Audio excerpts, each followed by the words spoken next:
critical infrastructures. So why are they important? Well, what if you wake up in the morning, your lights don't come on, your cell phone doesn't work, and your GPS on your car just says recalculating? You probably couldn't find your way to Heritage Ranch if that happened. So we know the bad guys are targeting our critical infrastructures, and we're working hard to protect them. Another program we're working on will look at drones and their use in warfare. And if you saw John Antal's program, you know that his predictions about the use of drones in warfare are playing out in Ukraine. So add in artificial intelligence with that. It's a pretty scary future. We're going to talk about that.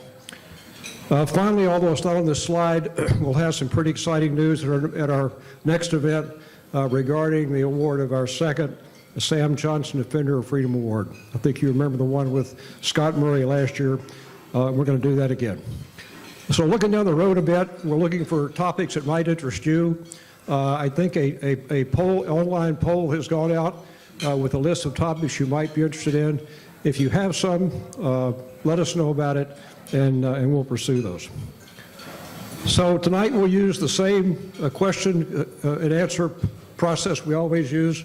There are question cards on the table. If you want to fill those out, you can write your question, hold your hand up, our runner will pick that up, and we'll get those up to the moderator. You can email your questions to that Gmail inbox up there, nebs.questions@gmail.com. I'll get those and pass them to the moderator. And finally, if we have time, we'll do live Q&A, so hold up your hand. If you do that, please wait until we bring you a microphone because we're videotaping this program, and we want to make sure that we get your question on the record. So our program today is entitled Southern Border Perspective, and there cannot be a topic, I think you'd all agree, more important for the environment we live in today. Since the creation of the Republic of Texas in 1836, the relationship between Texas and Mexico has been strained with conflicts over territory and issues such as border security, drug trafficking, and illegal migration. Today, these strains continue, but Texas and Mexico maintain important economic ties with trade between the two regions totaling billions of dollars annually, and despite ongoing political and cultural tensions, Texas and Mexico remain inextricably linked by history and geography. Over the past decade, the southern border policy and enforcement has become a potent political issue and is likely to remain so through the upcoming election cycle. Our approach here at NEBS has always been to remain non-political and non-partisan, concentrating on facts and solutions, and most importantly, bringing to the stage subject matter experts who can share their expertise and address your questions, and that's what we'll do tonight. So tonight we have three such experts, and in order to maximize the speaking time, we've asked Congressman Self to do double duty as a panelist and a moderator.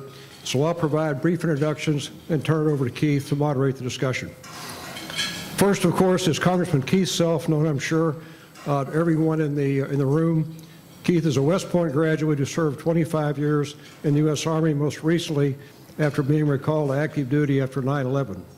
He served 12 years as Collin County Judge, and last year was elected as representative from Texas 3rd Congressional District, listing border security and immigration as one of his top issues.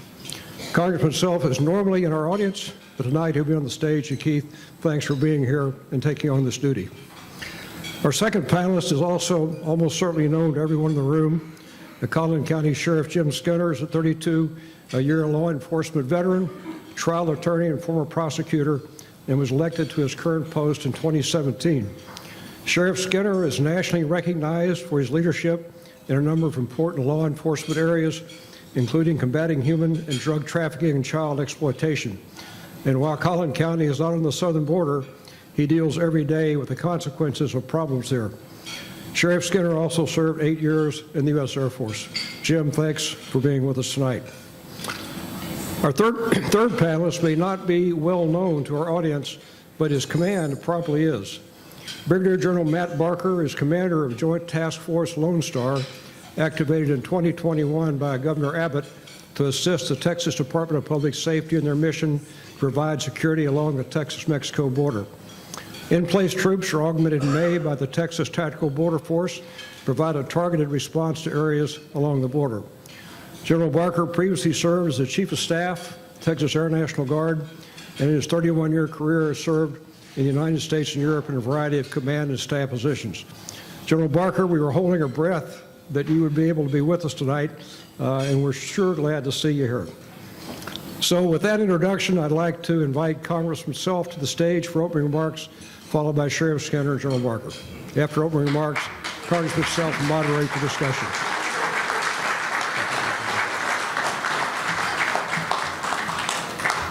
Well, thank you, John. It's good to be here with you again, and I will tell you it's an honor to be up here on the stage in the National Defense Briefing Series, because anyone that has a lieutenant in their military title normally has a general after it. And so John Campbell must be running out of friends or something, because, but it's an honor to be here, General Campbell. I'm going to keep my remarks short. Because we have two true experts with us today who deal with it every day on the border. So from a national perspective, I serve on the Foreign Affairs Committee on the Western Hemisphere Subcommittee. So that is the subcommittee that deals with the southern border to include the entire hemisphere. And I know that General Campbell wants to keep this non-political and apolitical, and I will try to do that, but I will tell you that from my perspective, the policy of the current administration is an open border. And I won't go into the politics of it, but I am absolutely convinced from 2 trips to the border that is the policy. I'm going to talk about not actually the southern border, but I am more concerned, or I am as concerned about further south, because Colombia has extremely lax visa requirements, and when you cross from Colombia into the south end of Panama, there's something called the Darien Gap. There are many people that come into Colombia and start their trek through the Darien Gap. Now, it's called the Darien Gap because there's no Inter-America highway there. There's a gap of many miles there, so that's why it got the name Gap. But it's about 160 miles wide. It's extremely mountainous, extremely jungle terrain. We could close it because within that 160 miles, and Panama wants to close it. So I am working on a trip to the Darien Gap because I want to see it for my own eyes, to see if the reports that I hear are true, which I'm sure they are, that the Red Cross passes out maps at the Darien Gap that shows people how their trek goes from the Darien Gap to our southern border. When I was interviewing illegal immigrants on the border, there are entire Facebook groups, social media groups that tell them how to make the trip to the southern border. The Texas side was littered with their bracelets that had on it the Spanish word delivery. Every person is simply a packet that the cartel delivers, and we're going to be getting into that hopefully with the general and the sheriff. Another thing that they pass out, your U.S. government passes out 2 women that are crossing the Darien Gap. They pass out what they call pre-rape kits. You can imagine what are in the pre-rape kits. Your government is passing them out. It is that dangerous. I believe that the southern border is one of the 2 actual existential threats to our republic. The other being our debt. The southern border is that dangerous, I believe, to our constitutional republic. The third theoretical existential threat as of now would be China. And I will tell you, I believe that the Chinese cartel cooperation is something that I hope our 2 gentlemen, our other speakers, get into. But we are very concerned in Congress about the China cartel relationship on the southern border.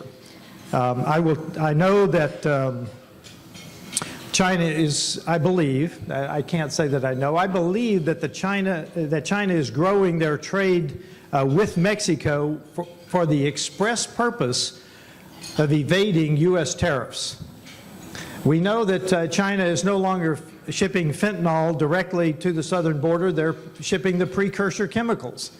which are then mixed and put into pills. And now I'll give you my standard plea. If you have children and grandchildren, make sure they're getting their pills from authorized pharmacies. Do not let them borrow pills from anyone. Hopefully, Sheriff will cover that in greater detail. China is no doubt a major player in our illegal immigration. At a hearing just last week with the State Department, I almost laughed when they said they were going to resettle 200,000 immigrants. I almost laughed at them because somehow, somewhere, they're resettling on the order of several million. Mexico and Canada and China account for about 40% of our entire international trade, those three nations. Now, I'm not going to get into who's first and who's second, frankly, because I have the president of the U.S.-Mexico Chamber of Commerce here, and if I got it wrong, the general would correct me. So let's just say that our trade is fairly balanced with Mexico and Canada. It is not so with China. We import far more than we export to China. I will tell you, there are two immigration systems. There is the legal system and there is the illegal system. I get asked all the time, when is Congress going to reform the legal immigration system? And my answer is, there is no appetite in Congress for the legal immigration system until we get a handle on the illegal immigration system. I believe that will come first. So that's kind of my congressional level overview, and I have questions for our two speakers. So again, General Campbell, thank you for the opportunity for doing this, and I will be followed by Sheriff Jim Skinner.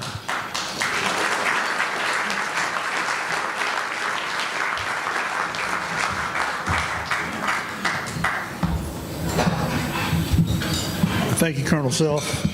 It's an honor for me to join you tonight. It's an honor to be on the stage with the likes of Colonel Keith Self. In my capacity serving on the Executive Committee for the National Sheriff's Association and as the Chairman of Government Affairs, I do unfortunately have to spend a significant amount of time on Capitol Hill. And there I have met many cowards, and it is always a pleasure to see someone as courageous as yourself, and I'm honored to have you as my congressman, just for the record.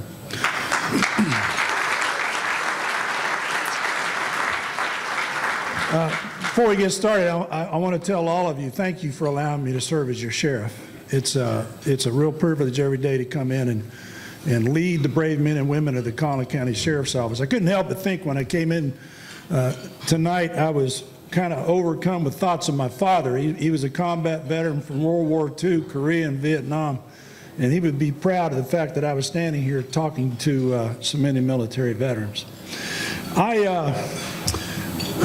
You would need days to talk about the border. In a simple phrase, there is no more border. The border is so completely out of control.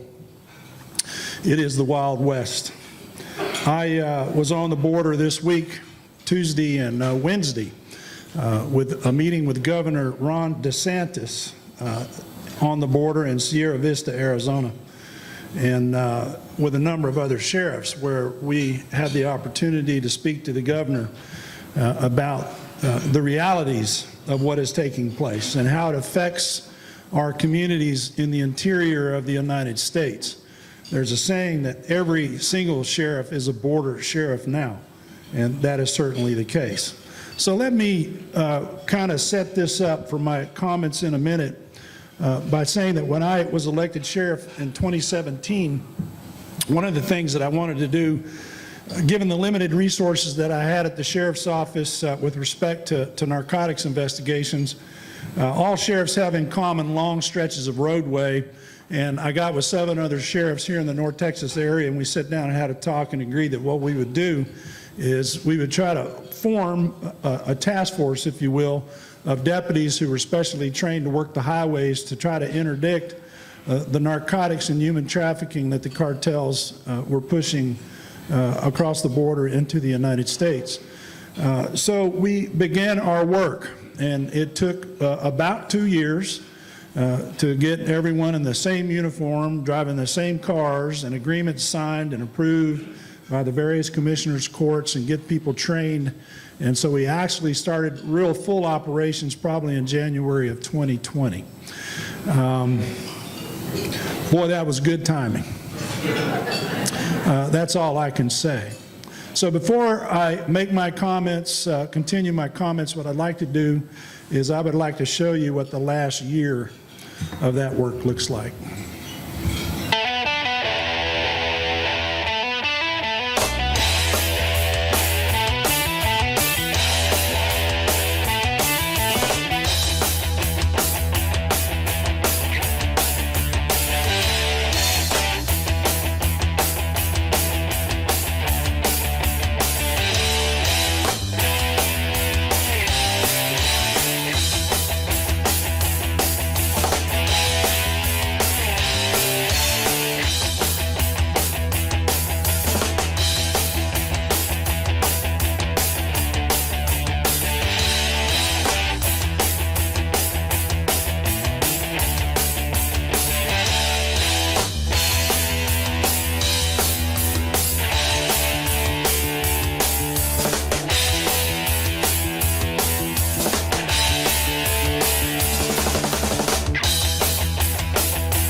Can't have enough internet, especially when you're talking about finding children who've been kidnapped or abducted. We just wanted to make a difference, and this is a way to make a difference. Of course, Texas have a unique and special relationship with them. It's always been that way. And so what we're going to do is monopolize on that for the benefit of the citizens that we serve. That's the bottom line. We need to pay attention to this. We absolutely must stay focused, and by working with all the other sheriffs in the North Texas area, it's a good, strong force multiplier, and I'm proud to be a part of the organization.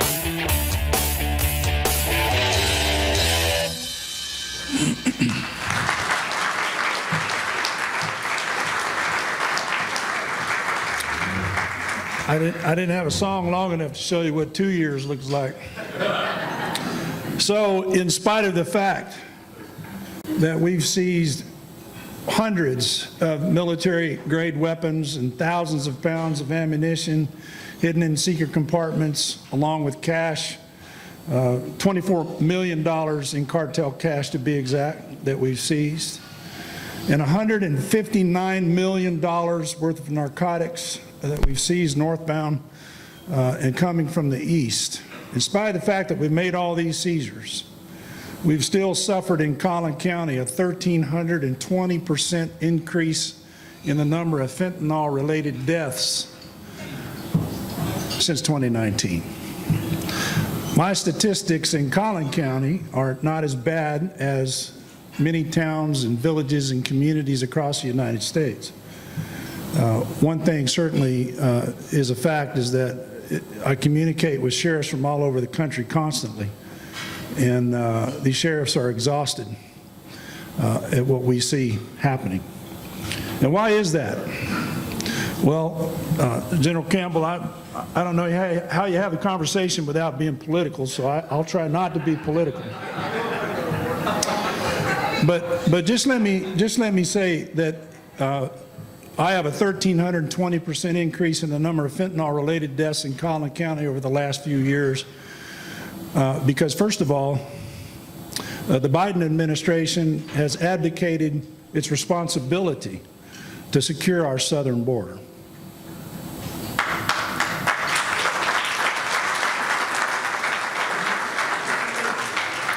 And I'm parsing my words carefully. The other reason is that this tsunami of death and destruction that flows across our southern border into the United States is all perpetrated and unimpeded by the Jalisco, New Generation, and Sinaloan cartels. They are our enemies, make no mistake about it. These two cartels are responsible for 95% of the criminal activity that flows across our southern border. Many other sheriffs in this country are like me, heartbroken. I am absolutely heartbroken, and don't think I can do it again, yet I do over and over and over again, meet with the parents of young kids who've died from a fatal fentanyl poisoning. Colonel Self is correct. In this country, we have the casual transference of prescription in our DNA. That's what we do, right? I got a headache. Well, I got a pill. Let me give you a pill, so on and so forth. I've met with parents of a 16-year-old who was at soccer practice, and when she came home, in her pocket, she had a pill that a friend gave her. She thought was a Percocet. She ate dinner with her family and went to bed, and they found her the next morning dressed in the same clothes across her bed, dead. I could tell you many stories like this. These are not narcotic abusers and drug addicts that are dying on a daily basis in this country. These are people that the cartels push these drugs across our southern border because it's a business model. And these are words straight from their mouths. They will tell you that it's of no consequence if we kill 100,000 Americans from drug overdoses in this country. That's just the cost of doing business. You guys are the ones with the drug appetite. There is a connection, and we'll talk more about it later, between China and organized crime in Mexico and how it's afflicted on us here in the United States. The problem on the border, it could be fixed in short order. And there are many things that could be done, especially from a law enforcement perspective, to have these problems. If I can just give you some perspective to understand how two administrations of government can make a difference. In Collin County, we had 17 fentanyl deaths from 2017 through the end of 2019. 17. To date, we've had almost 200 people die just with fentanyl. That's not counting all the other drug overdoses from illicit drugs that have come across our southern border since 2020. It is a problem. We are at war. Law enforcement, in many ways, is exhausted because here we are operating in a time period where it's not fashionable to be in law enforcement these days. When I see these young kids come to work and they raise their right hand and take that oath to preserve, protect, and defend the Constitution of the United States and of this state, I have an enormous amount of respect for them because everything is against them. Criminal justice reform, our ideals about social justice and these kinds of things in this country. Well, I'll tell you that it's much easier for me to do my job and to get these kind of results because I work in a community where I have citizens that support our efforts to do exactly this. I shudder to think what the death rate in Collin County would have been in our surrounding areas here in the Dallas-Fort Worth Metroplex had it not been for the 20 brave interdiction officers that do this kind of work on a daily basis. There's a lot to talk about. Hopefully we'll get into that. Like I said, I could stand up here and talk for days about specific things that are occurring down on the border. There is a difference. I will tell you, like one thing, for example, you might not have thought about. The general, and let me say, I am really proud of Greg Abbott.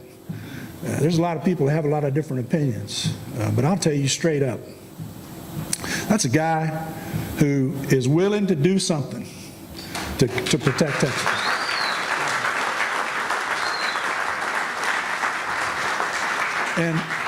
And sir, I appreciate your efforts, because I know what hard work goes on down on the border, and I've been down there, and that's a tough road to hoe. And it's a dangerous environment as well, and this is something that folks just don't know about. I often believe, and I often say, that if people really understood and knew the truth about what was happening on the border and how it inflicts so much death and destruction on a community, that there'd be people with pitchforks on the lawn of the White House.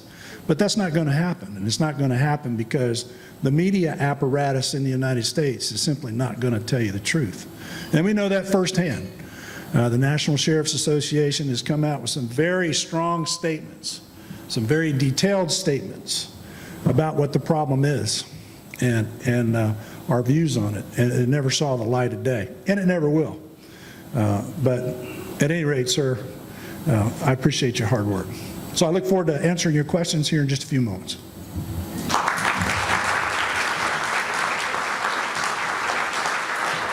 Now, General Barker, the commander of Lone Star, Joint Task Force Lone Star. Thank you, General, for being here.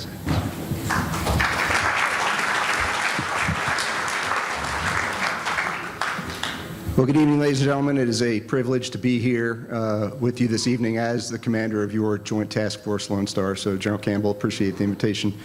Gentlemen, it's an honor to share the dais with great Texas patriots like you, and look forward to the discussion. So, I think one of the jumping off points, as the General said, you may not understand exactly what Joint Task Force Lone Star is. And that's where I'd like to spend just a few minutes kind of breaking down the organization and letting you know what your Texas soldiers, your Texas airmen, and your Texas state guardsmen are doing along 1,254 miles of contiguous border this evening, every day, as we have for the last 2 years. So I am the third commander of Joint Task Force Lone Star, which is the military component of Operation Lone Star. And Governor Abbott, as we've mentioned, started Operation Lone Star 2 years ago to deter and interdict illegal immigration and associated criminal activity along those 1,254 miles of border. So I have the privilege of serving with over 5,000 guardsmen, and now including Florida and Tennessee National Guardsmen who have joined the line in the past couple weeks. And again, that's the military component, which then we support Texas Department of Public Safety as well as Texas Department of Emergency Management. One of the nuances here that you may not know if you're not familiar with the National Guard is regular federal military forces cannot participate in any law enforcement activity. You know, we're a constitutional republic, we don't want martial law. That does not apply to the National Guard when my state commander-in-chief, the governor, calls us out to assist in these kind of operations. So that's a small but important difference. So you'll hear about the federal mission. You'll hear about 1,500 federal soldiers coming down to do some things on the border. I will say we have really nothing to do with that, and their role is very constrained and very different from what your Texas Guardsmen are doing, and that's really what I'd like to get into. So we talked about that long stretch of border. It's fascinating. You know, when I left the regular Air Force, I took over the unit in Houston, so I've lived in Houston, moved out to El Paso, and now I live down in the RGV where our Joint Task Force headquarters is in McAllen, Texas, which has been the nexus of activity over the past couple weeks. When Title 42 expired, you probably saw the live feeds from Brownsville and our guardsmen doing great work there with our state troopers. But the entire border has its challenge and is very different, in terms of the types of threat. We see what we call traffic. Do we see family units in some places? Hey, there are some people who are just looking for a better life. We're going to deter them. We're going to tell them this is unsafe and this is the right way to do it. But a lot of our traffic is a lot more nefarious. So we've interdicted over 33,000 in the past 2 years smuggling operations, be that weapons, people, or the narcotics that we've talked about. and I hope we'll get into that, but very proud of that. In addition, we've turned back 100,000 illegal migrants or diverted them to the port of entry, which is really the appropriate thing. And so I'll tell you, I'm not going to be at all political. This is binary for me. My orders are to hold the line and deter illegal immigration.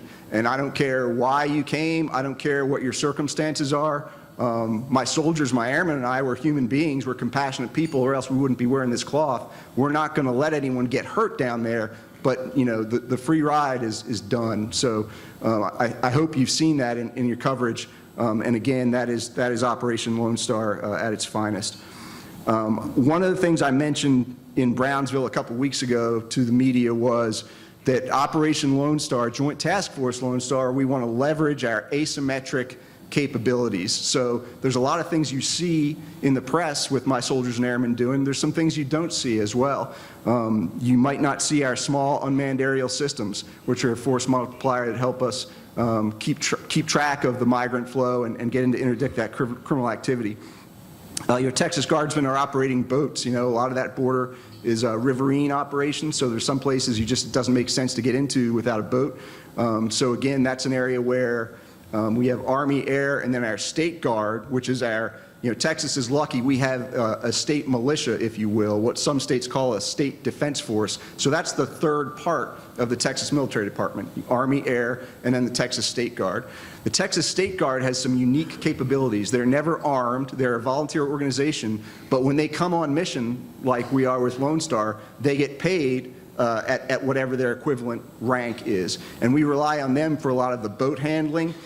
Interestingly enough, one of the challenges we're going to talk about is, I think a lot of people in here would say, well, why don't you just arrest all these people coming across and put them in jail? Well, where are you going to put them? I'm not sure how big Sheriff Skinner's jail is, but when you look at the nature of the problem, and that is the pain that's inflicted on these border towns when you're in Rio Bravo, when you're in Eagle Pass, when you're in Brownsville. So where I'm going with this is, one of the ways that the Texas Military Department has been able to help with those state guardsmen who are paralegals is to go into the county courthouses and help neck down that backlog of the cases that we are actually trying to prosecute. So small UAS boat operations, you've seen our engineers improving physical security up and down the border. They've laid over 75 miles of concertina wire. They've put up 75 miles of fencing. So it's whack-a-mole. The problem is not going to end. You're not going to, you know, close up and say, okay, border's secure. So it's always going on, and the physical security is a big part of that. We have teams going out in the middle of the night with state troopers and actually chasing folks, you know, criminals, until we make the apprehension. So as the sheriff mentioned, it's a very demanding environment. It's hot out there, it's dark, it's a contact sport. There is gunplay, and you know, you don't have to worry about the bullet with your name on it. You have to worry about the one addressed to whom it may concern, and a lot of times that's what we see with these transnational criminal organizations engaging in gunplay in the border, and our soldiers can just happen to be in a dangerous spot. Of course, it's a contact sport in that we have lost one soldier, Sergeant Bishop Evans, who perished trying to rescue illegal aliens, basically out of the goodness of his own heart, making that decision to go in and risk his own life, and made the ultimate sacrifice. So tough environment, but my orders are to hold the line. I will tell you, in 31 years in uniform, this is the most important mission I've ever been involved in.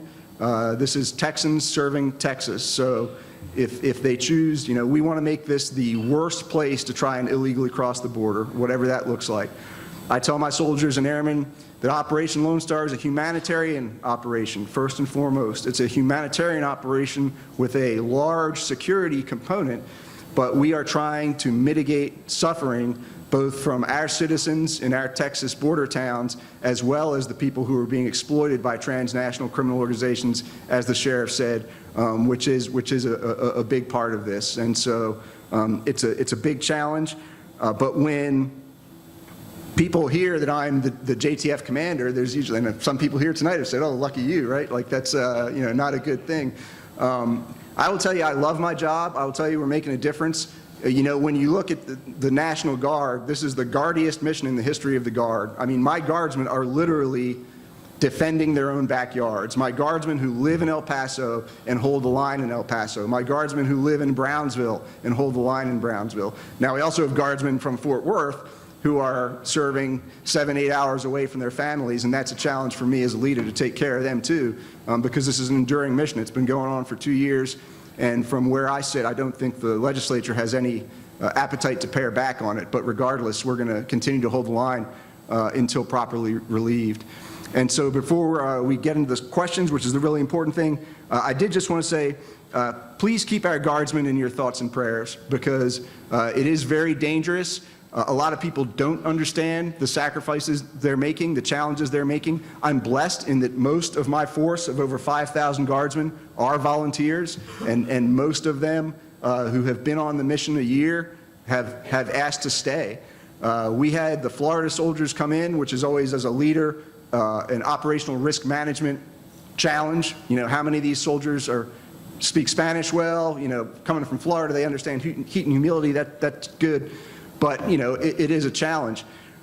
So they were supposed to be with us for 2 weeks, and as I trooped the line down in Eagle Pass and spoke with them, I was astonished in how happy they were, how glad to be there, and we've actually had 100 of them ask and get permission to stay longer. And so they should have been home a week ago, and they decided they want to stay because they know that Texas security is national security, and the work your Guardsmen are doing is very important, and you should be very, very proud of them. Thank you very much. I look forward to your questions.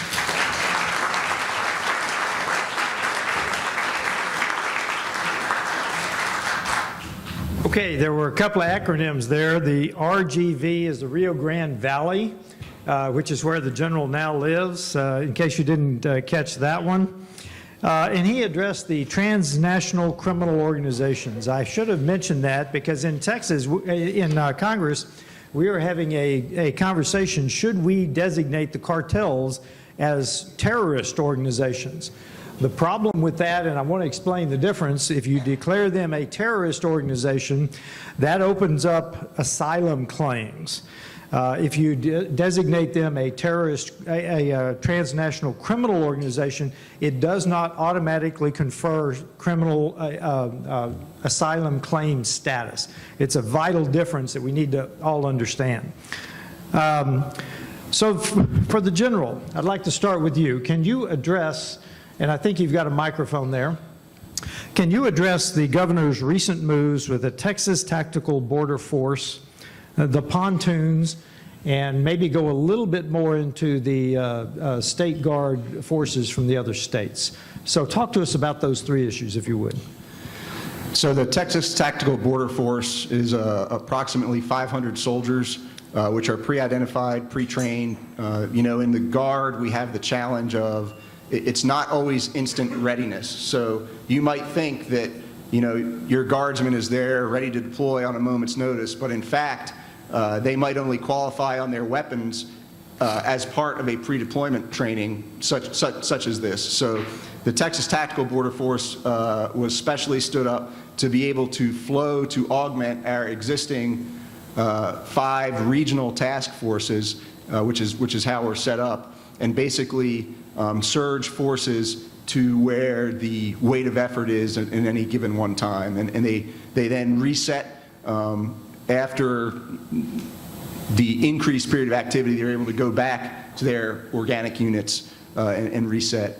And then in addition, when we deployed the Texas Tactical Border Force, we also deployed our Quick Reaction Force, which are military police who are trained in civil disturbance, what we would call riot control, because we weren't sure with Title 42 expiring just what kind of trouble we could be seeing, particularly in Brownsville, but in other places as well. So, and those soldiers, you know, that's a core mission for military police, as some of you may know. So that force, the QRF, Quick Reaction Force, is also ready. And then finally, sir, you asked about the State Guard. So again, the State Guard is the third part of the Texas Military Department. And, you know, when I show up for drill or for my annual training, just like any other Guardsman, you know, I get paid for that. I get paid my regular Air Force salary. when I'm on state active duty, as I am in my capacity as the task force commander, I get a state paycheck. I don't get any federal money.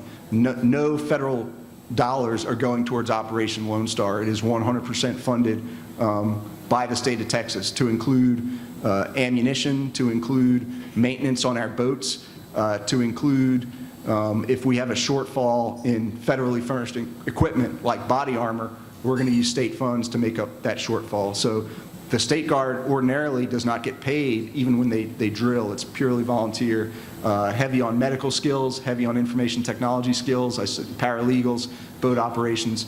But when they are on mission with us as part of Operation Lone Star, that is their full-time job, and they get paid what their equivalent military rank would be, sir. Okay, thank you. Let's talk about the cartels. Now, I've got lots of questions here. Sheriff, we'll start with you. I was under the impression it was more than two that control the border. Where do they control? Because I think we know the actual areas that individual cartels control. How much money do they, I won't say earn, do they get doing these operations? And what types of businesses are they actually operating? Well, that's a great question. So the cartel, it's over $1 billion a year industry that they operate, here in the United States. And when you talk about control, these transnational criminal organizations, and like I said, again, the Sinaloans and the Jalisco New Generation control 95% of it. The Gulf Cartel and others exist only because they're allowed to exist, because their operations also serve the purpose of the two big players. The cartels they have relationships around the world in order to move money. One of the things that we haven't talked about is the vast amount of money that moves within the United States. So if you talk about money laundering, for example, when the cartels launder their money, typically what we see is in cooperation with the Chinese. You always hear about the Chinese sending precursors, originally fentanyl, to Mexico, and then it was transferred into the United States, and then you heard about precursors. But all of that is just part of the overall money laundering scheme that operates. So when drugs are sold and cash is accumulated and cash is moved by a number of various means, either overland or in the air. And of course, the favorite way to move money in the United States is just to put it in a bag, walk through TSA, get on an airplane, and fly with it. You can walk, with $500,000 in cash, and unless one of our interdictors are there on the gangway to interdict you and seize the money, you can move the money, and they understand that. So what happens is they move money to the West, and then what they do is they Chinese organized crime then takes that cash, US dollars, and they loan that money to Chinese folks on the West Coast. And then when they repay those loans, that money is paid directly to banks in China. So it's converted to yen. And then what the cartels do is, through a number of different companies and such in Mexico, they then buy products from China, but typically that's what you see as the precursors come in, and then all this is converted into pesos. So it's in cooperation. They all work together in these schemes, and you can't help but think, of course, on the Chinese side, it's not done, without the permission of the Chinese government. I will add that there are really three major businesses the way we understand it. It's the human trade. Then they pay money to come across the border. There's the drug trade that we talked about. There's also the sex trade. And a senior cop in Houston told me that the sex trade in Houston is up to $68 billion a year. Yeah. Sheriff, would you like to address that, please? And of course, that's one of the things we do here with our child exploitation unit, is we work very aggressively against that. And we've arrested over 200 people here in Collin County in crimes, that are affiliated with that. But it is an enormous amount of money in the trade of flesh, and they understand that, because unlike drugs, which is a perishable, their mentality is that when in human trafficking and the sex trade, it's a commodity that they can use over and over and over again. In addition to that, no one no one crosses the southern border that they don't pay the cartels. If you do, you're risking your life, okay, as in dead. So everyone pays a minimum of $7,000, but typically that number's around $8,000 a person, every single person that crosses the border. And right now there's 11,000 people a day crossing the border. So how did they pay back the $7,000 or $8,000, and it could be more? How did they pay that back? Well, a lot of different ways. I mean, that's a great question. We certainly know that many of the people that cross the border, the cartels, rather than use their cartel soldiers anymore to move cash and drugs in the United States, they're using these people in order to pay that off. If they're not, many people that cross have accumulated the cash and pay it. For those that don't, they owe the cartels. And of course, you either enter into the sex trade or you're going to be enlisted to help move their illicit products in the United States. Or you could be an indentured servant in the United States repaying that. We have indentured servanthood in the United States today. General, would you like to comment on that?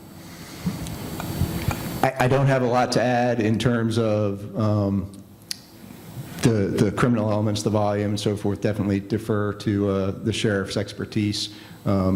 We do see, it's interesting to me, the first apprehension I was involved in when I came on mission, there was a group of 10, and there were 2 Chinese nationals there. And, I'm pretty sure they're not coming for a better life. I'm pretty sure there's a lot of other avenues open to them that they could have pursued other than sneaking across the river by Rio Bravo at, close to midnight. The one area, though, that I just want to go back to the collateral damage that all this causes in our border communities in terms of high-speed chases, in terms of the overdoses that we already addressed.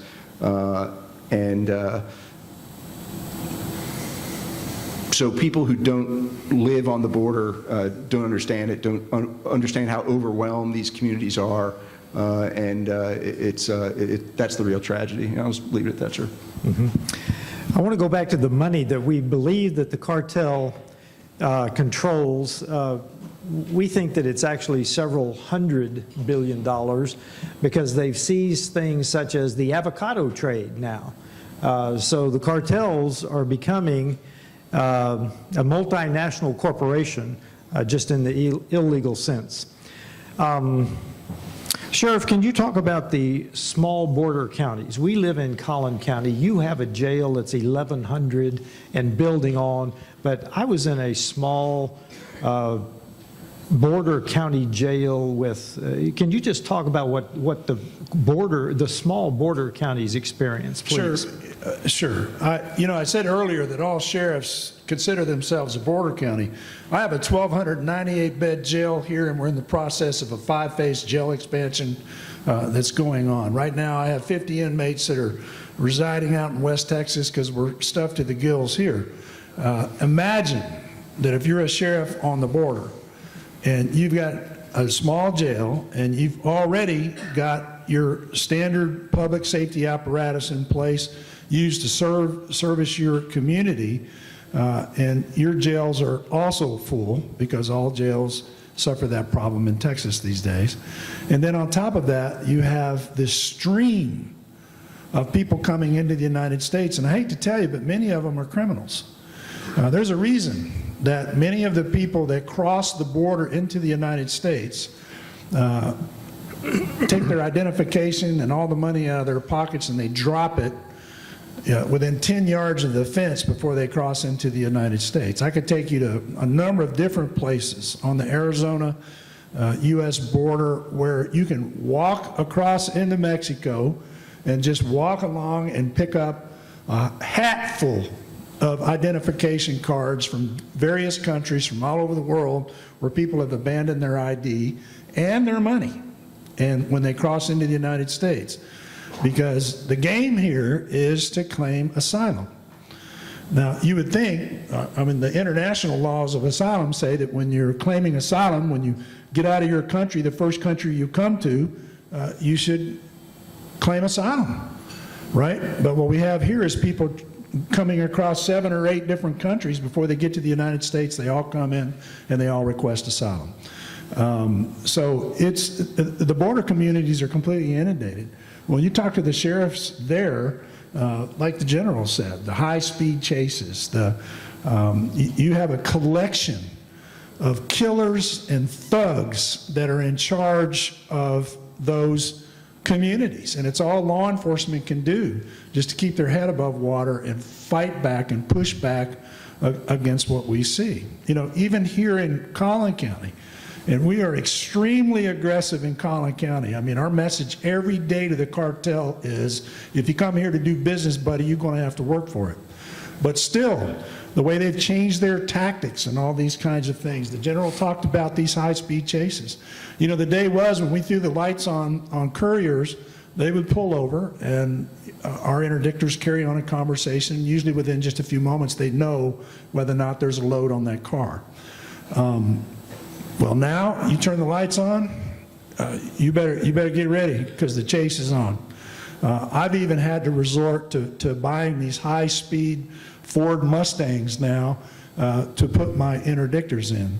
And by the way, we don't take federal money either, sir, to run our operation. We do it with the cartel's money. Okay, let's go to questions. The first question is for the general. What is the status of the border wall that had been started?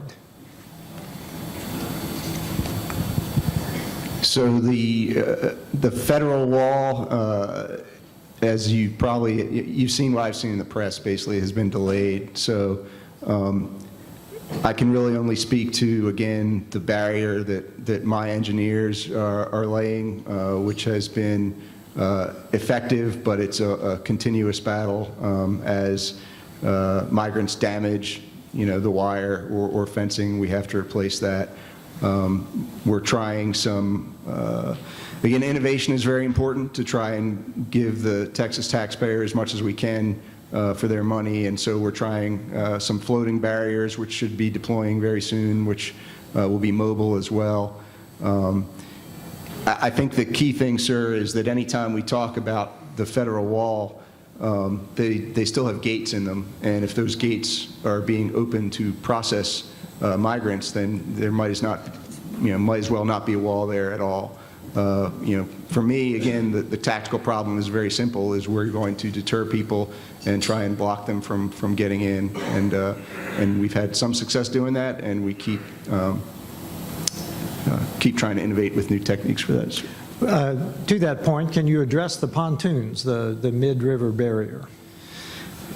So that, I think it was on Fox News this morning, one of the programs was discussing it, but there are certain areas in the river that are favorable for these large floating barriers that have technology underneath so that people can't get around them. It's very difficult to get over them. Again, we're not trying to get anyone hurt down there, but we're trying to implement measures that show how difficult it's going to be if someone chooses to cross illegally. So I'm not sure exactly when those are going to be coming online, those floating barriers, but they are going to be, we hope, an integral part of the effort. Okay, I'll take one. Is there any leverage constitutionally to stop this attack on our border? The legislative branch has the power of the purse, and we can make the laws. There is a reason that the executive branch is called the execution branch. They execute the laws or they don't. So we can have certain sanctions against executive branch officials, which we're actually working on, but that's about it, because the executive branch holds the operational control of the border, whether it be at the federal level or at the state level. And then you're going to ask me, what about the invasion clause in the Constitution? That's up to the governor, and I will ask the general to address that should he care to. Yes, sir. So that's one of the problems if, there's a public sentiment, well, why can't we just kind of round these people up? Because this is a state operation, there has to be a state crime that we can assist DPS in apprehending them for. So if someone jumps over the wire there's really not going to be an appetite to pursue any charges against that individual. It's really not feasible. If someone damages the concertina wire that Texas engineers have laid, then they're damaging Texas state property, and in that case, Department of Public Safety, assisted by Texas guardsmen, can make an arrest. But it's not quite as intuitive when you have the perhaps federal issues which are not being prosecuted or addressed. What is the ROE for your guardsmen to use their weapon? So like any American soldier, airman, sailor, Marine, my guardsmen have the right of self-defense, and so that's why they carry weapons. Some people have said, well, why are they carrying the M4 carbine? Why are they carrying a long rifle? Well, because that's the weapon that most of our soldiers and airmen are trained and qualified on, so that's the one that it's safest for them to be carrying. So the rules of use of force are in self-defense. Beyond that, it's really, we're looking to our Department of Public Safety partners and following their cues. Anytime that we are going to apprehend a migrant who's suspected of criminal activity, we want that to be in the presence of Department of Public Safety because they are the experts. And really, for that rule, if you will, it's no different than, in Texas, any peace officer can direct any citizen to assist them with an arrest, and if they're physically capable of doing so, that's what they need to do. And so really that's with my guardsmen, that's how that works, sir. I would say if they're carrying the M4, in many cases they're going to be outgunned. I believe that's another point. You do not want to take a pistol to a rifle fight. I got one here. Please comment on the effort to pass an authorization for the use of military force to engage the cartels directly in Mexico. The AUMF is, we have 25 of them actually in effect today, dating back to the 70s. We are in Congress, we're looking to repeal many of those authorizations to use military force. Because many of them haven't been used in years. What this means is direct military action against the cartels in Mexico. That's what the euphemism means, and I don't think there's any appetite in Congress for us to do that yet. And I'll put that caveat at the end of that. So I don't think that is going to happen anytime soon. Some of these questions really do not belong to any of the three of us up here. They're judicial questions. They're appetite for drugs in Texas and in the U.S. It's certainly an issue because we are the ones that are consuming the drugs, but we're talking here about securing the border. When did the illegal immigration begin in great numbers and why? Well, I can tell you that there's a correlation between the number of deaths we see in the United States from fatal fentanyl poisonings and the number of seizures that we make for illicit drugs traveling across the open highway and the surges that we see come across the border. So you understand that when the cartels get a group of people and they target specific areas where they send them across. Well, when that happens, downriver or at some other place, they have an operation in place to push drugs across at the same time. And the effort is to tie up law enforcement and the United States Border Patrol with the people, this 11,000 people that are crossing the border every day in order for them to push drugs across at another location. Now, the border is a long place all the way out to San Diego, and it's different in New Mexico and Arizona and California than the picture that you see here in Texas. You may not know it, but probably half of the drugs that enter into the Dallas-Fort Worth Metroplex, they don't come across from South Texas. They come to us from the west. They come to us from Arizona, across the frontier in Arizona. They have people, lookouts in the rugged mountains there all along the border. They operate a fleet of drones. Their intelligence is very good. If you're in Arizona, there's only a United States Border Patrol agent once every 25 miles, okay? You can look as far as you can see over the horizon is a 21-foot tall giant fence that runs as far as you can see as it goes over the horizon. And then when you drive down the fence, you see giant 20-foot gates that are wide open.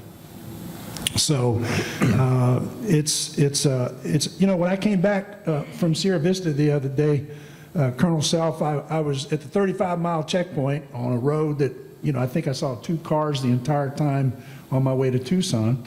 We pulled up to the checkpoint. There was a border patrolman there to talk to us, and there were 3 of them sitting under an umbrella. And I know the border patrolman would prefer to be down on the border, but they're not down on the border. Then when I got to the airport and I got on the plane, I just thought about the irony that I had 2 military-age African males sitting next to me. Both of them had the ICE tags on their bags. I tried to communicate with one of them. Neither one of them spoke English, but finally he showed me a ticket, so I grabbed it and I looked at it. They were both headed to Cincinnati. So when they come across and they're processed, it's a little handheld device. They enter some data, they take a biometric, either iris or a photograph or a fingerprint imprint, and then they're collected, they're issued a burner cell phone, an airline ticket, and they're on their way. And to follow up on that, do either of you have an idea of the cost for each illegal to the American people? No, I didn't think so. So for General Barker, what type of state crime would help you deter them? State crime law would help you deter them. In other words, what help do you need from the Texas legislature? The one area that I know Governor Abbott discussed in Brownsville the other week was the problem of U.S. citizens being complicit in some of this trafficking. So my understanding is there's basically an illegal Uber app that the cartel has put forward that as soon as these folks get across, they just punch in, they want a pickup, and they've got, several U.S. citizens racing to pick them up to get that cartel money. So I know Governor Abbott specifically is looking at legislation to take care of something like that. I think as Congressman Self said, enforcing the existing border laws is a good start, state or federal or otherwise. So juveniles from all across the United States travel to the southwest border in order to pick a load up and bring them to a major city, and they can make $2,500 for doing it. Law enforcement is constantly running across these kids with carloads of migrants that have traveled, that have crossed into the United States illegally, and many times, tragically, there's these high-speed chases and crashes and loss of life and these kinds of things. But they advertise all across social media in order to get mostly juveniles to make these loads. And the reason they do that is because our laws are such that juveniles are dealt with not nearly as harsh as an adult is, okay? Now, with respect to the laws in Texas, what helps us is recently the legislature has proposed, and we expect it to be signed into law, where we can criminalize for the different degrees of murder, depending on the mens rea, for the delivery and controlled delivery or distribution of fentanyl. If you sell fentanyl and someone dies as a result of it, you can be charged for murder. And so I can tell you that it's going to be manpower everywhere that dictates what happens. I will tell you that we've already started working on these cases and putting together these cases with the intent to charge people for murder. when they sell fentanyl and it results in somebody's death. A lot of people are like myself, resources, we've been strapped for resources here and there. I know that in my budget this year, last year I asked for 17 deputies and I got 2.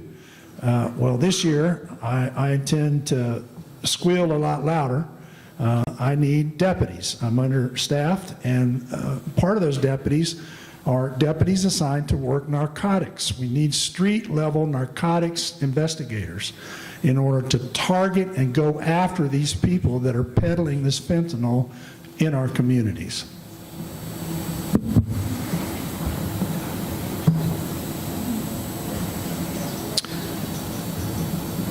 Who would like to talk to us about sophisticated technology? What is the most sophisticated technology? Balloons, drones? Do we have dispersed sensors?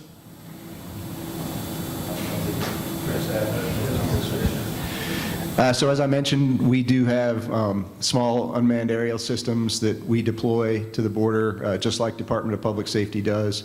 We do have military-grade sensors, infrared and other opticals that we deploy down there. So that's mostly what we're doing. And then it's not high-tech, but again, the impact that our riverine operations, that our boats have, and being able to get into some places. And then we're open to anything. And the floating barrier is a good example of that. So I think just the scale of this problem, there hasn't been anything like it, and so we're learning some things as we go, and 2 years into it. And we've had the National Guard in Texas on the border for more than 25 years, going back. It's just never been for this scope and duration. We've had smaller deployments, some with federal partners, some like Operation Lone Star, which is just solely a Texas effort. But in any of those cases, we try and leverage the technology that our partners bring in, but also be looking for new things as well. Because the cartel, they're adapting as well, and they're using technology in different ways. And so we have to make sure that we're not predictable, that we're keeping our forces safe, and that we're refining our tactics and procedures. So when you talk about technology on the local level, from an enforcement and public safety apparatus standpoint for us, it's really 2 things that we use routinely, and the first would be pole cameras. When we develop intelligence, for example, about a particular stash house, we'll implement a pole camera, and at the sheriff's office in our operations center, we can monitor those activities, and we do that frequently. The second thing is the use of automatic license plate readers. We're one of those agencies here in the North Texas Sheriff's Criminal Interdiction Unit. We aggressively use the automatic license plate readers, which are an enormous amount of help. But there's problems as well with that, and we have tried to lobby the federal government for 3 years now, trying to get them to consolidate the LPR reads into one database, preferably under the Drug Enforcement Administration. But they just absolutely refuse to do it. So you have all this information in different silos. So here's the practical application. When my deputy stops somebody roadside and we query the automatic license plate readers, which, as you might imagine, would be helpful, right? If we saw on an LPR read that somebody was caught on a read in Nebraska only 2 days ago going westbound, and then we caught him on a read coming back eastbound 48 hours later, well, does that mean that he's carrying drugs? No. But when you have a conversation with him and you ask him where he's been, and he tells you that he's been down in San Antonio for a week with grandma on a visit, well, then you know between the combination of the two, he's lying and he's probably carrying a load. So we use automatic license plate readers, and what we need to do is, instead of being roadside and having to query 20 different databases for reads, you would think that the federal government is sophisticated enough that they would put all those reads into one place and allow us to do one search for automatic license plate reads. During the last administration, we were making lots of progress. It looked like it was going to happen, and of course, all that's hit a wall, and we just haven't been able to accomplish any of that. Sheriff, did you just accuse the federal government of being sophisticated? Well, You don't, it was a Don't rhetorical get me question. started, sir. It's a rhetorical question. I want to give you something to think about. It is the reason we don't put the military into law enforcement in situations is because of posse comitatus. We're not authorized to do law enforcement. I believe that we need, as a nation, to get past the idea of posse comitatus on this international border. This is an international border. This is not law enforcement. This is defending our border just as we would defend the beaches in North Carolina or in California. That's an issue to me at the federal level, and it's an issue that Congress will have to deal with, because right now the theory is that it's law enforcement to catch people coming across an international border. I believe it's a national issue. That's something to think about. That's your homework. So now, for the two of you, so I'll start with the general. What are the top things that would help you? People, resources, authorities. What are the top things that would help you do your job? People, resources, do you need authority? You need new law? What do you need? I think the primary need is the one we're addressing here, which is just letting the public know about the work that's being done and the work that still needs to be done, because I think a lot of it has been ignored in the media, and so making sure that we tell our story, because again, your guardsmen are doing great things on the border, and they are making a difference. Sometimes it can feel like a small difference, but there it is. I think the physical improvements are an area where there's just no end to the appetite for us, and so my engineers are just out there working, improving the physical security, and I think that innovation in those areas is going to be what is the best way forward. I think our force mix is pretty good. I think we're pretty well right-sized in terms of sustainability. I tell my folks this is a marathon, not a sprint. And again, I am blessed that most of my soldiers and airmen and state guardsmen are volunteers to be there. So I think in terms of resources, the people are right.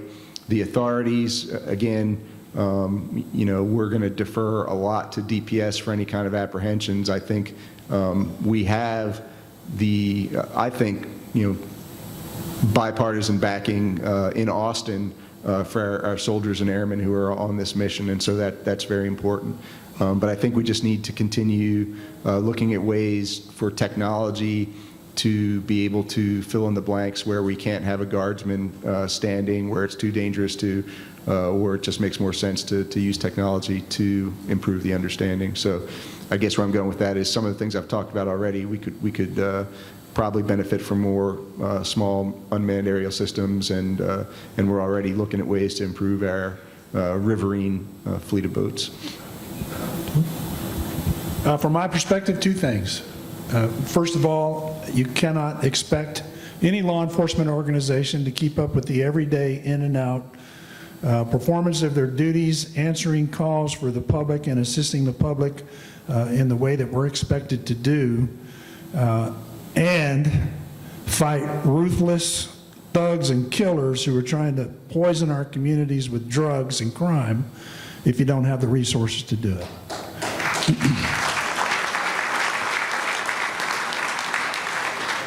So I used to complain that it was those that make those decisions, right? Commissioners who determine what our budgets are and those kind of things. But really, that's not where it's at. It's up to you. It's up to you. You determine what kind of community you want to live in. So when it comes to resources for the sheriff's office, it has to be up to you to talk to the people that need to be talked to about whether or not that happens or not. The second thing is, all of you veterans and families, military families who understand the word of sacrifice, you truly understand what that means. We're a country of laws, not of men, okay? We all understood that when we put on the uniform and served this country. We have to have people in Congress like this guy. We have to have people that respect the rule of law. And we have to have people that understand you may not like it, but if you don't like it, then you go to Congress and you pass laws to change it. Don't just decide that you're not going to do it, okay? We have a lot of communities, they call them sanctuary cities in this country, where lots of virtue signaling takes place until a couple of busloads of migrants show up and get dropped off on you. And then everybody's freaking out and wants to activate the National Guard and everything else. My point here is, the law should apply to everyone. And we have laws about immigration and they're being ignored, and that's the problem.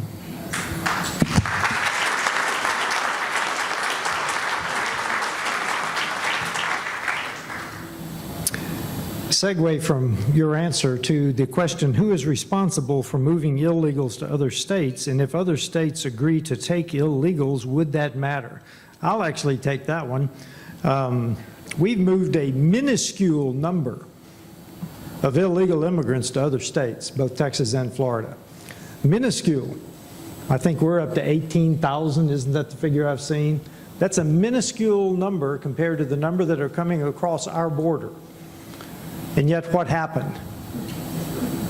The sanctuary cities, I think one of the states did activate the National Guard. And they are moving them out of their sanctuary cities into the suburbs, whatever the suburbs are in the northern states. So the point here, we're trying to get everybody to realize the danger. And the sheriff said it several times, there is no state, there is no county in this nation that is not a border county or state. The cartel's fingers are throughout the United States. Their control is throughout the United States. They have, how do you think these people that come across the border and then get moved to a different state, how are they going to pay off their $8,000? The cartel has someone that's going to dun them for it. They're going to pay with their job salaries or whatever. They're going to pay. That's simply the state, but the minuscule number of illegal immigrants that we have bused to other states has made a huge difference in the attitude of the nation. It was brilliant. I mean, the fact that we've done so few makes it even more impactful. We've only got a few minutes left. General, do you have any closing comments for the group? I just want to thank everyone for coming and taking an interest, especially our cadets, midshipmen here that focus at this early stage on national security. Some good lessons learned to be had from all the people in this room. And again, just please keep your guardsmen in your thoughts and prayers.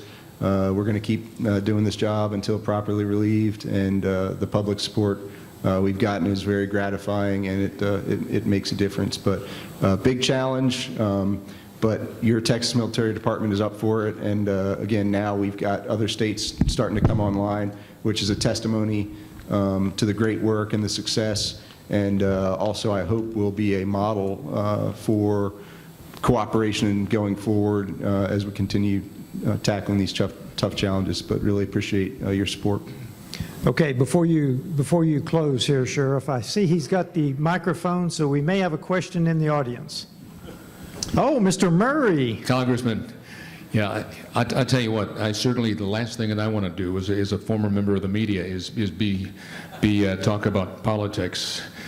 But I'll simply say this. I'm embarrassed, having spent 30 years in the media, in what goes on today. Because it used to be, if you had an opinion, that was an editorial. But other than that, you told what happened on every single day. So my question to all of you, or to all three of you, is this. As we get ready to leave here, I want to play off, first of all, something that Sheriff Skinner shared with us. Maybe it was the general, but one of you said that every day, 11,000 people are coming in. I figured that out. That means by the election, 2.5 years from now, we'll have 10 million people will have come into the United States of America. That's said and done. And with all the incredible information all three of you have shared with us today, again, I don't want to sound like a newsman, but I always like to know what the take-home is. You've spent time with us. We'll all walk out of here and we'll say, wow, that was really well worth it. And wow, just incredible wow factor. But here's my question to all three of you. What is the one thing that you worry most about when you get home, when you leave here tonight, and you know what you deal with every single day, and we have no earthly idea what that is? When all three of you put your head on your pillow tonight, what is the thing that concerns you most, or the thing that you fear most about what is going on in our country right now? And number two, as a result of what you share with us, what do we do? What is the take-home as we walk out that door? What do you want us to tell our friends and family and our community members what we need to do to get things back to the way it used to be in the United States of America? What is our homework assignment? What do we share? What's the take-home out that door? I'll sit down. Thank you very much. All three of you have been great. Well, thank you for that, Scott. I'll go ahead and start. And the thing that concerns me most about our nation is apathy. We have had it so good for so long. My mother turns 91 years old next month. She'll be 91. So she was born at the start of the Great Depression. She lived through World War II as a young girl, teenager, and so now she's 91 years old. That is the last generation that saw generational deprivation. Now, we've had cases of it, but not nationally. Not nationally. I mean, we can talk about the individuals, but nationally, that is the last generation. China, some people still think of China as the big warehouse in the sky that Amazon delivers to you. Yeah. That has got to change. It's apathy. We just concluded an election yesterday. It was a runoff election for county-wide positions. The entire county could vote in that election for something that's vitally important, because our universities are now laboratories of socialism. Yeah. This was for the College Board. We had 4% of eligible voters vote in the election yesterday. Ladies and gentlemen, that is apathy. And I've listed my three: the debt. Now, there's a passage in the Bible where Hezekiah is told that the Jews are going to suffer in the future, and he says, okay, that's fine, it'll be good in my lifetime. We cannot have that attitude. Our debt is dangerous. I've forgotten which one it was, but a retiring chairman of the Joint Chiefs of Staff recently was asked, retiring chairman of the Joint Chiefs of Staff, what is the greatest danger to our nation today? And he said, the national debt. The national debt. So the debt and these 10 million people that may come across, and then China, those are all, given time, existential threats. So if you care about your children and your grandchildren, you need to get on the stick. And I'll stop there before I get to preaching. Sheriff?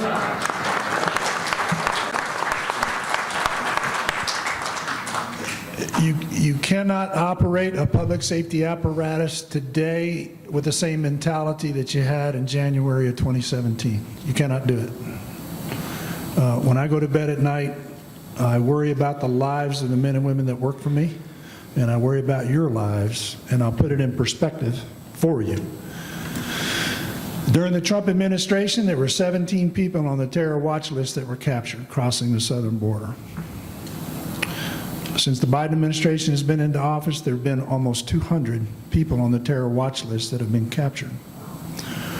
There are many gotaways And do not think for 2 seconds with the number of people in this world that hate us, that there are not people that are a substantial threat to this country that have come into this country. But folks, again, and I can't overemphasize this, it takes resources to fight this problem. You have a lot of people that are very dedicated. You can't work for me, for example, unless you've demonstrated that you're willing to take an AR-15 and run into gunfire and put down a person who's trying to kill others, okay?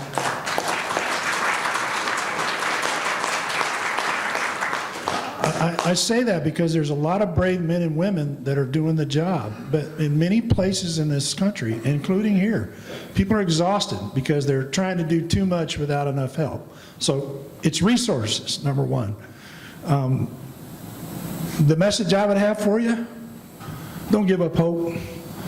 Let me tell you something, man, we're Americans, and we've been through some tough stuff in our nation's history. And we're going to get through this too. And we're going to deal with this, and we will ultimately get this right, and we will get back to where we need to be. Because at the end of the day, by God, we are Americans, okay? Yeah.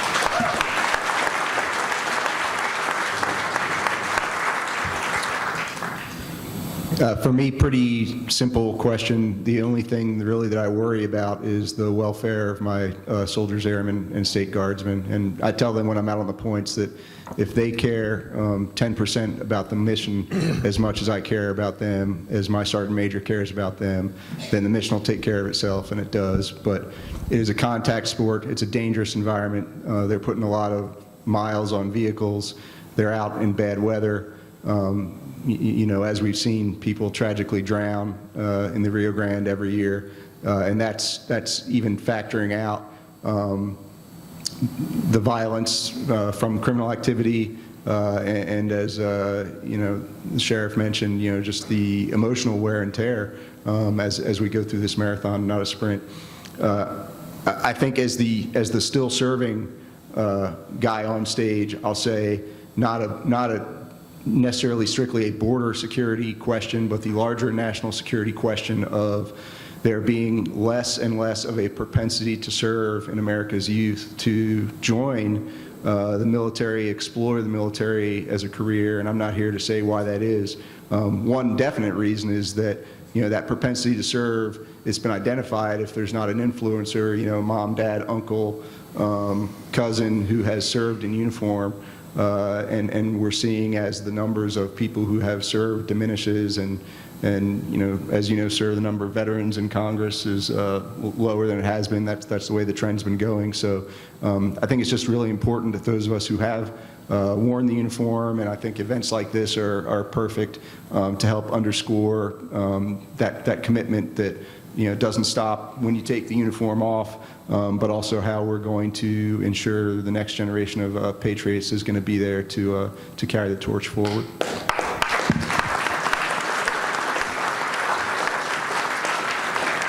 Well, I will speak for all three. It's been an honor to be here tonight. General, I'll turn it back over to you. So.